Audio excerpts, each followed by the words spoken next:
We have to learn to replace the narrative that disappointing others is selfish and wrong, and realizing that disappointing others is a skill. And we don't have to be savages. We don't have to be unkind. Right. We don't have to be mean-spirited, but we have to realize, and this has honestly been the biggest lesson in my entire life journey thus far, is that I need to tolerate the discomfort of other people being upset with me over tolerating the discomfort of disappointing and being out of alignment in my life. That's author Amber Rae. I'm Leah Smart, and this is Everyday Better. Stay tuned to hear why learning to disappoint others isn't selfish. It's a skill for unlocking authenticity.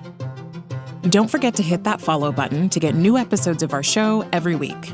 And if you're a regular listener, thank you, and I have a favor to ask. Consider leaving us a review wherever you listen to your podcasts so we can keep bringing you more conversations you love. And as always, thank you for being a part of our community.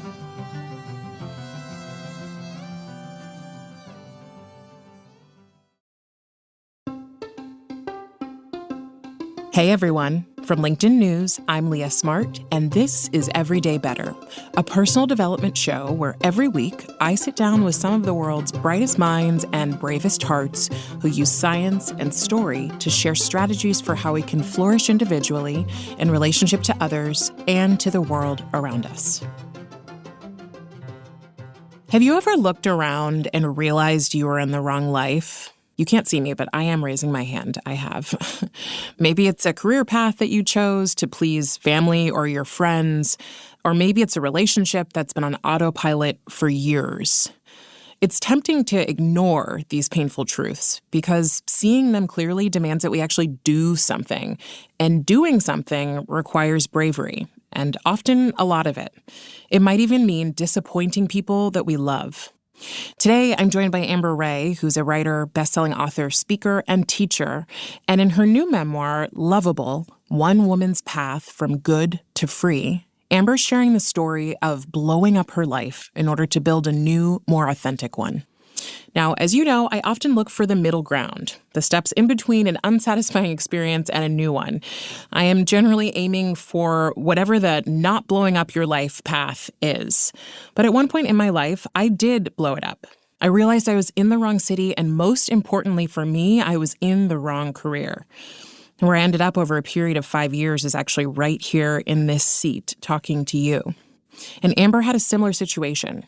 On paper, she lived this enviable life in Mexico, writing best-selling books, and she was in the middle of doing a huge podcast tour on big shows, sharing with her listeners and audience how to live authentically. But there was one problem. She'd crumple to the floor after every interview was done, because what she was telling people to do was not how she was living herself. While all looked perfect on the outside, her life, and particularly her marriage, had left her feeling emotionally disconnected and totally unfulfilled. When she fell in love with someone else unexpectedly, for the first time she saw clearly how her life was built around the needs and expectations of others. And she set out to do something totally different, build a life rooted in what she really wanted. Since then, her life and her business have transformed entirely, and she's sharing the wisdom that she earned, that hard-fought wisdom, with all of us to apply to any area of our life where we feel stuck, challenged, disconnected, or unfulfilled. In our conversation, Amber shares the most important piece, how she dismantled her old life, learning how to disappoint other people and deal with digital hecklers along the way. Here she is.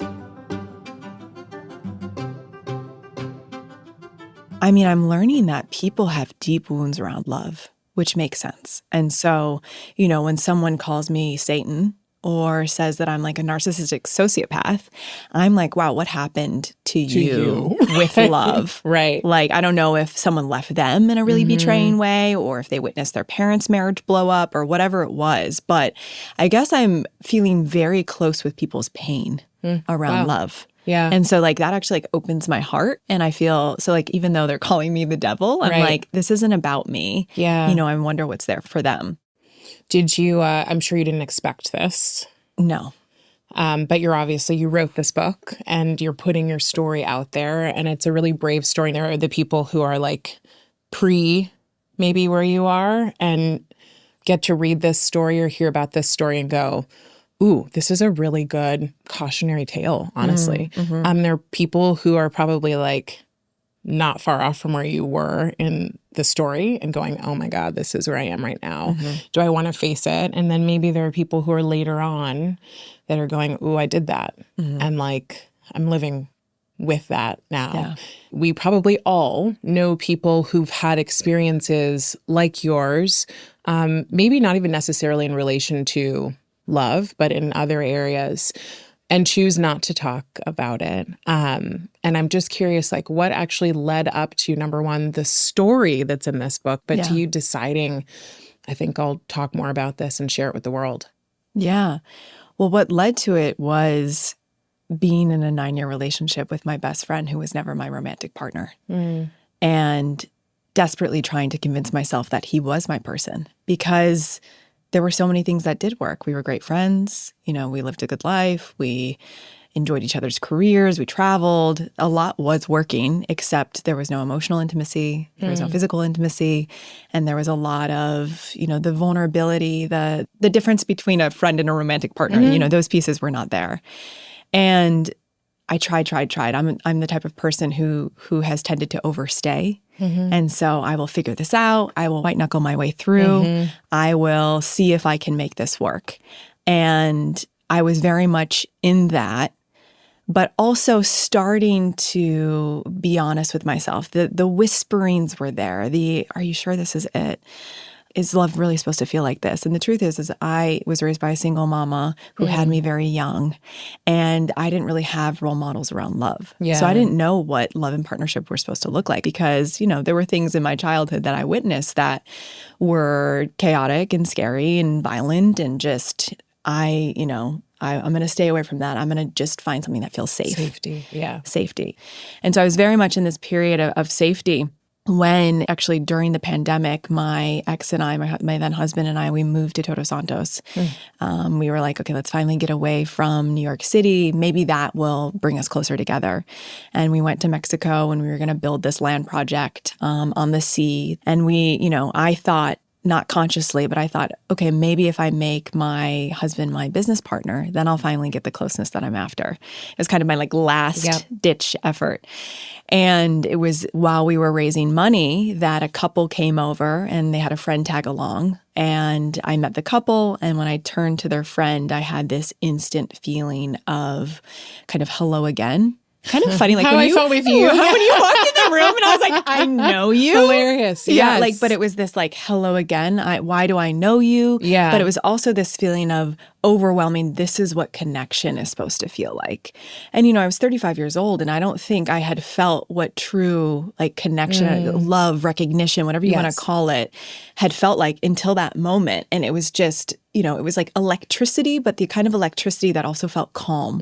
Like I wasn't like this. Oh my I was God, there's this peace inside me of hello, my person. Wow. Which also felt insane because Fair.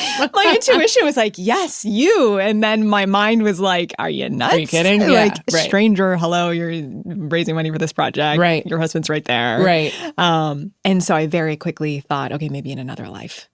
But that night, because I was so overwhelmed with the feeling, said to my then husband, I just met a soulmate.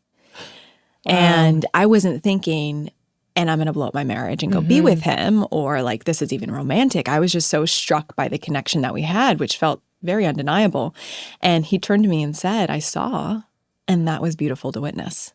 So, how did I get to writing this book and telling this story? I lived this kind of crazy life moment, a sliding doors moment of what do I do with this? And I think what happened for me when I looked into his eyes is that I woke back up, and I had been asleep, and I had been lying to myself and trying to convince myself to make something work because society says stay. Yeah. Figure it out. Yep.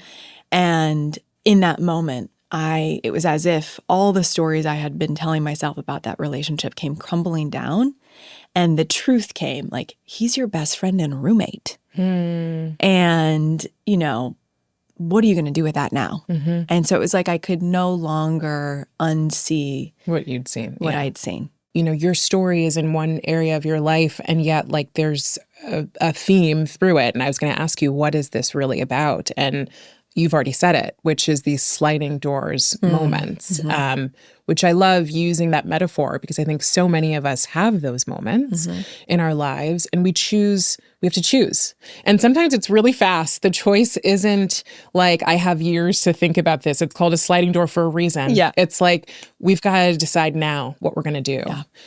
Tell me what advice you give to people as they're thinking about their own moments. And do we get to do it again if we missed it the first time?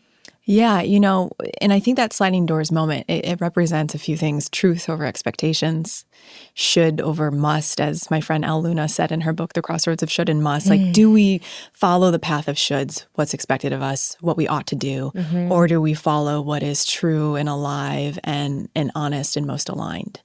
And I do think it's important to consider, though, kind of our patterns around staying and leaving. Sure. And so some people overstay. I'm an overstayer, which means that my tendencies are people-pleasing, harmonizing, don't want to rock the boat, don't want to upset or disappoint anyone. And so I will disappoint myself so that I don't hurt anyone.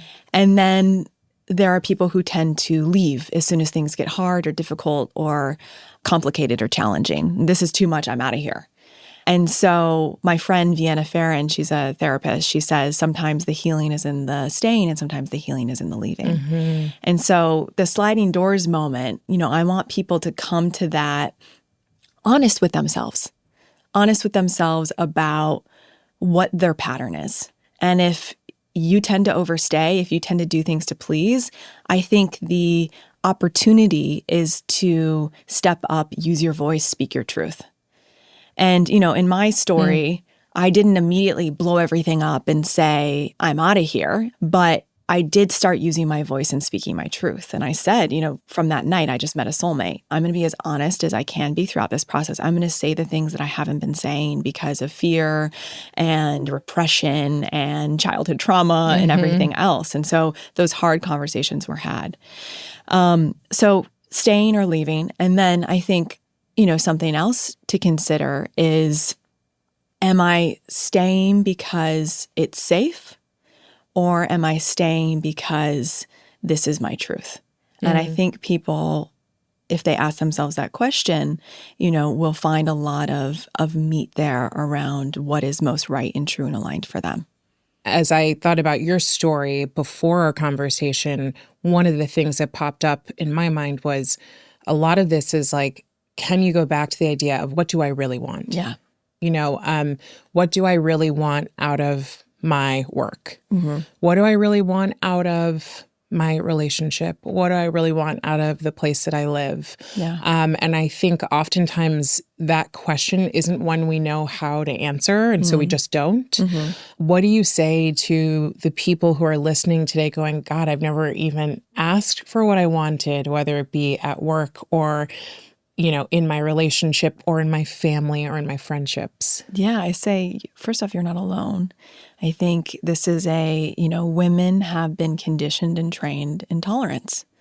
We are conditioned to be the good girl, to be polite, to not upset anyone, to, not ruffle any feathers. And so we've been almost indoctrinated into this. And so recognizing that is just the way things have been for a very long time, I think is the first step so you can have compassion with yourself. Because for me, it was like, how did I let this happen? And my work is devoted to helping people live their most authentic and true lives, and I'm living a fake marriage. Like, what? How did I get here? And then with that was like anger and grief and like frustration and like, wait, why did I let it be okay that we had no intimacy for 9 years? Like it felt insane when I was on the other side of it. And so with that recognition of, wow, my needs are not being met at all, can come like rage. Grief, sadness. And so feel it. Anger tells us when a line has been crossed, when we are putting ourselves last, when we are deprioritizing what is most meaningful to us. And anger can be a great friend and teacher of like, wait a minute. It's time to honor me and take care of me. And, and then it's like, okay, what do we do with that anger? How do we channel that anger? So for the women who are just coming online, it's just like going to the gym. We got to build the muscle. And so slow and steady. And so it's, small things. Ask yourself, what's one thing I can do for myself today that feels like it's for me? Or what am I needing right now? Just starting to ask yourself the questions and see what comes online. It might be, I need to take a walk, or I need a glass of water, or wow, just thank you for asking. Because now that you've asked, okay, we have this process of checking in with each other. It's we have to reparent our little girls or little boys. And it's funny, I was traveling this last weekend, and I was at the beach, and I saw all of these moms be nice, be polite. You pinched her, say you're sorry. And then the little boys are smacking each other with beach toys. Right. And no one is telling them to apologize to each other. Right.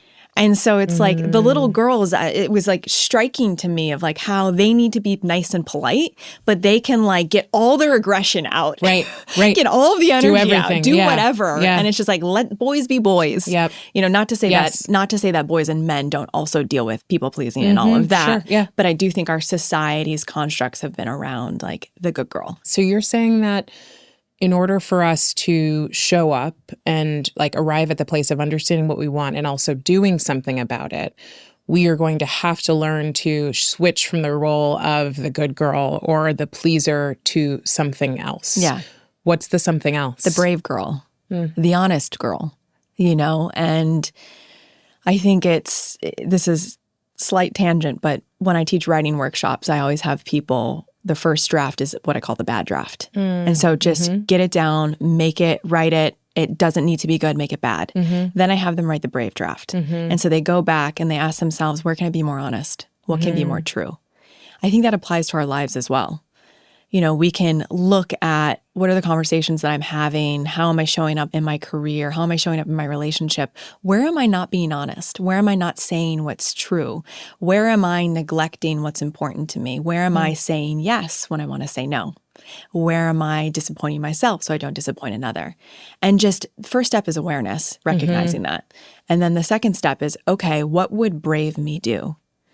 And I'm an avid journaler, so I find the process of, if you can be brave on the page, you can be brave in real life. And so, when I was just starting to get back in touch with some of these needs and desires, I would go to the page and kind of, whether it was have a conversation that I wasn't having, okay, here's what I could say that feels honest and true. It's I had to articulate it and write it down before I could ever go face that person and say it out loud. And rehearse it. Yeah, it was the rehearsal. Or, okay, this friendship has felt we're not on the same page for a while and I haven't been having that conversation. What's here for me? And so we have to have that space of self-inquiry and self-investigation so that we can see what's not serving us, and then we can make different choices. We can make braver choices. So we've heard Amber's story, but coming up, she's going to give advice for how you can get better at disappointing people. We'll be back in just a few moments.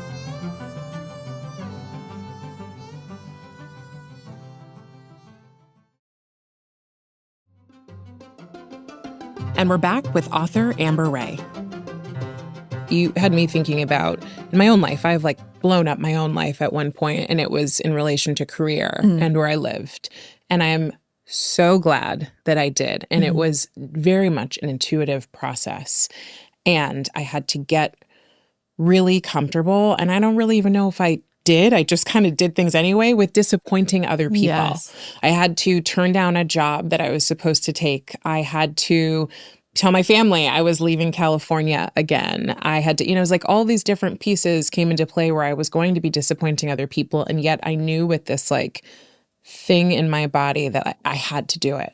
There was no other choice, that I would almost die if I didn't do it. Yeah. How do we get comfortable with the idea that even in small scale experiences that we're going to disappoint somebody when we say, no, I can't help you with that. Yeah. Or no, I'm not available, and this isn't a conversation. This is just what it is. Yes. We have to learn to replace the narrative that disappointing others is selfish and wrong, and realizing that disappointing others is a skill. And we don't have to be savages. We don't have to be unkind. Right. We don't have to be mean-spirited, but we have to realize, and this has honestly been the biggest lesson in my entire life journey thus far, is that I need to tolerate the discomfort of other people being upset with me over tolerating the discomfort of disappointing and being out of alignment in my life. It was so much, I can withstand bad behavior, I can withstand disconnection, I can withstand misalignment, I can withstand being disappointed with myself, but I could not withstand someone else being disappointed with me. And so that was my growth edge. I have to tolerate that discomfort. It's uncomfortable. Brené Brown says courage requires fear. And so when we are learning the skill of disappointing others, we are going to feel some fear, some anxiety, some, oh gosh, are they, and it still happens. I said, no, I'm not available for this right now. And then the chatter in my mind is like, are they mad at you? Right. Oh no. Like, did you disappoint them? Or am I going to get fired? Am I going to, yeah. I mean, yeah. I sent too quick of an email. Oh, I didn't have an explanation point in that. Like, right. Was that mean? Did I convey emotion? Yeah. Do they think that I'm not nice? It's so like, it's notice the inner chatter too, because it's like, okay, so that's the fear that lives there. But also, did I do what was right and true for me? Yes. Am I honoring myself? Yes. Okay, this is me. And I just have to remind myself, I am tolerating the discomfort of disappointment. Yeah. How do you get good at letting other people down? Like, is there a skill that you feel like you've been able to learn or a practice? I know you said you've written things down before, but how do we do that? Such a great question. We get good at letting other people down. This doesn't sound so exciting. By letting other people down. To do the thing that lets someone down and to feel the feeling of I let someone down. And not try to run away from the feeling by maybe trying to do something else or people please again with them or social media or quickly backtrack and say da-da-da-da. But actually I can also, yeah. So it's just to sit there with it for a minute. Literally like, oof, okay, I just did a thing that disappointed someone, that let them down. It's really uncomfortable. It sure is. Because I think when we run away from the discomfort is when we start acting inauthentic. It's when we backtrack, when we then overgive because maybe we didn't give enough, when we think we need to do more, when we then numb through social media or whatever it is to try and run away from that discomfort. I think if we can just take 30 seconds and acknowledge to ourselves, 10 seconds, and acknowledge to ourselves, that was uncomfortable and I'm okay. And, I can't remember who said this, but the time it takes for an emotion to move through your body is about 90 seconds. Yep. And so maybe it's 90 seconds of, okay, I'm tolerating the discomfort. I'm doing the thing. I'm not going to backtrack or think I need to do something differently. I'm just going to be with it. Okay, next. Here it is. Yeah. Everything else is like the story that you make up about the discomfort of the emotion. Yeah, and that right there, notice the story. Yeah. Notice the story that you're telling yourself. Like, oh, they're upset with me. Oh, I should have been able to deliver this faster. Oh, I'm behind. Oh, I'm not performing as well. Notice the story. Right. As a mom, you also, or as a new parent, you don't have the time even to sit with that for long, which in a way it's like a forcing mechanism for better boundaries is becoming a parent because you don't have the space and you say no. I've noticed I say no a lot more than I say yes these days. And I feel a lot of discomfort. Yeah. Someone recently asked me, what's my greatest skill that I've learned as a mother? And it's discernment. Because it's very clear what I do and do not have time for. And so it is saying no a lot and feeling the discomfort of that no. I know you teach writing workshops, but you also work with people and your goal is to support people in becoming authentic. What are the questions that you have people ask themselves in that process? Yeah. So becoming authentic, I always find it curious to look at where inauthenticity exists because once we can see what's not in alignment, we can then make a choice and pivot toward what is actually more true, more authentic. So some of the questions are, what truth am I afraid to admit to myself and why? Where am I disappointing myself so I don't have to disappoint another? What needs am I ignoring or saying are not important? Things like that. Things that like get you in touch with what moves you, what is calling me that I'm not prioritizing, things like that. I mean, I think about I ask this because I often think people don't know where to start with the question. And the start is actually the questions, right? And those can be the hardest things to work with. And getting to the answer isn't always immediate, and it's messy, and it's all those things. Yeah. And I know you talk about at a point in your career, back in 2017 where you talk about the fact you're on podcasts and talking about living authentically and these questions, right? But not asking them of yourself. And so I'm curious about what might have been different for you if you'd had those questions. Because I also think we change when it's time, oftentimes. Yeah. People ask me all the time, if you could go back, would you have canceled the wedding? Would you have would you have left your husband sooner? And the answer is no, because I think I spent exactly the amount of time that I was meant to be there. And, our love was also a really beautiful container for a lot of growth for both of us. And it was a safe space for me to really be risky in my career. And so I believe we change when it's time, and we change when our nervous system is ready. And so also looking at my, my husband now and my child now, that wouldn't have happened had I have left sooner. And I know with every ounce of my being that my son is meant to be my son. And so it's no, I wouldn't change a thing. That was what was necessary for my growth. But in terms of, our nervous systems, speaking of tolerance, have to learn to tolerate discomfort. So a therapist friend was saying to me recently, people could judge you and say, why did you get married if you had some doubts? And it's well, your nervous system couldn't handle disappointing people, calling off the wedding, all the money you had spent, embarrassing, losing community, upsetting his friends and family, everything that comes with calling off a wedding, your nervous system was not at the point where it could tolerate that. And we can say the same for our career. If you want to leave your career and pivot to a new company, you might not be able to tolerate everything that comes along with that. Right. We may need to take care of our family. We may need to reach a certain goal. We may be trying to buy a home. Whatever those mix of things are in your reality, we have to optimize for that. And I think our work gets to be, how do we increase our capacity to stay regulated when things feel out of balance, when things feel frightening, when things feel scary. And know that when we do that work, the right time will come. Right. I also think it's really important that we point to the fact that sometimes we are afraid to sit in something because of how it will challenge us. And obviously not saying that about your story, but as I think about, challenges in career, challenges in friendships, especially with the narrative now of toxic people, toxic relationships, toxic boss, toxic job, let them, these kinds of things get twisted in a way that allow people to pull themselves off the hook when it comes to potentially growing or facing something about themselves that they might not like. Absolutely. What are your thoughts on that? It feels like such a tricky wire to walk, right? Am I doing this to keep from looking at myself in the mirror? Or am I doing this because it's absolutely necessary and it, in fact, is a problem? Yeah. Something I actually talk about in the book is, it's easy to point a finger at my ex. I don't feel connected to you. If only you went to therapy, took care of yourself, worked less, then our relationship would work. Or mom, if you would take, it's easier to point the finger externally. But the question I had to ask myself is, why did I choose this?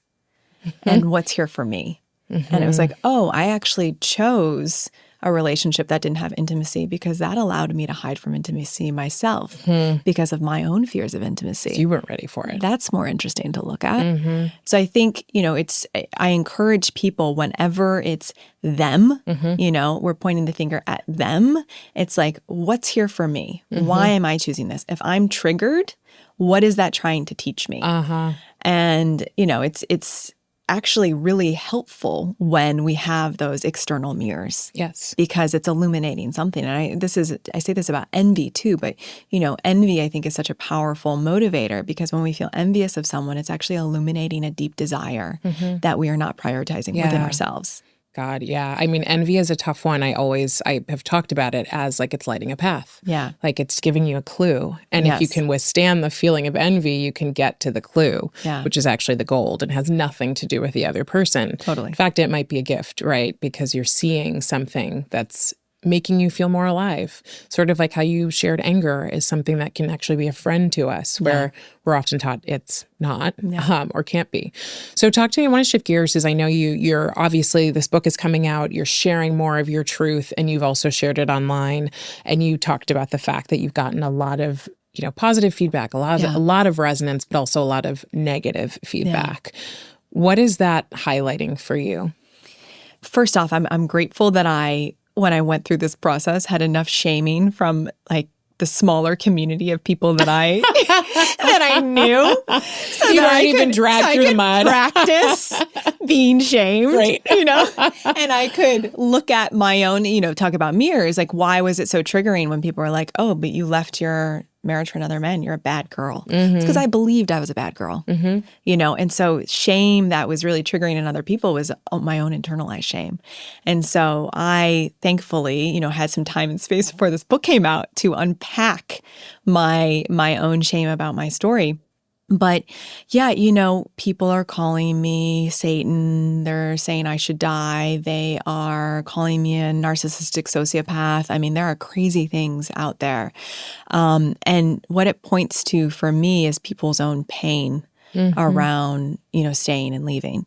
And it points to this larger, I think, cultural narrative and theme that we should stay no matter what. And we don't leave because of the things people are saying to me in the comment section. And so I both feel this like, wow, okay, people are really hurting. I know this is not about me. Right.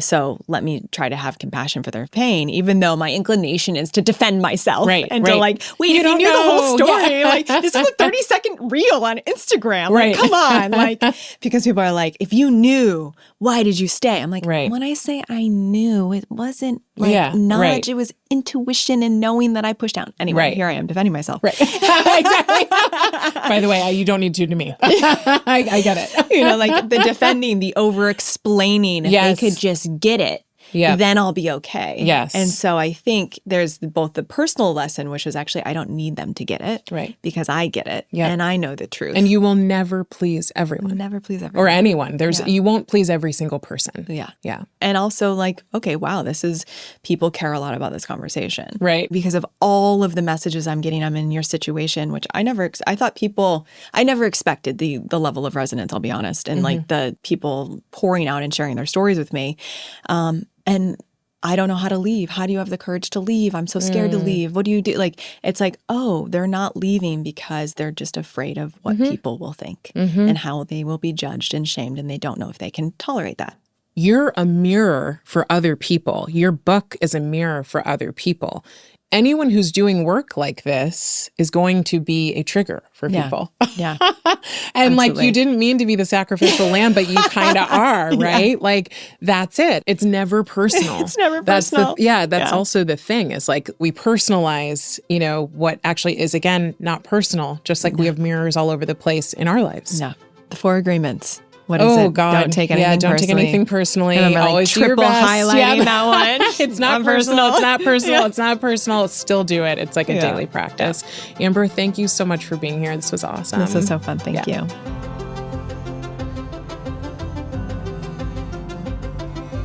That was Amber Rae, author of Lovable, One Woman's Path from Good to Free. If you liked this episode, you'll also love my conversation with Jody Wellman on how to make it to the end of this thing called life with fewer regrets. You can find a link to that in the show notes for this episode. And if you give it a listen, let us know what you think. Everyday Better is a production of LinkedIn News. The show is produced by Grace Rubin and Emily Reeves. Asaf Gadron is our sound engineer. Tim Boland mixed our show. We get additional support from Alex Kuznetsova and Mujib Merdad. Sarah Storm is our senior producer. Dave Pond is head of production and creative operations. Maya Pope-Chappelle is director of content and audience development. Courtney Koop is head of original programming. Dan Roth is LinkedIn's editor-in-chief and vice president of content development. And I'm Leah Smart. Thanks for coming with me, and I'll see you next week.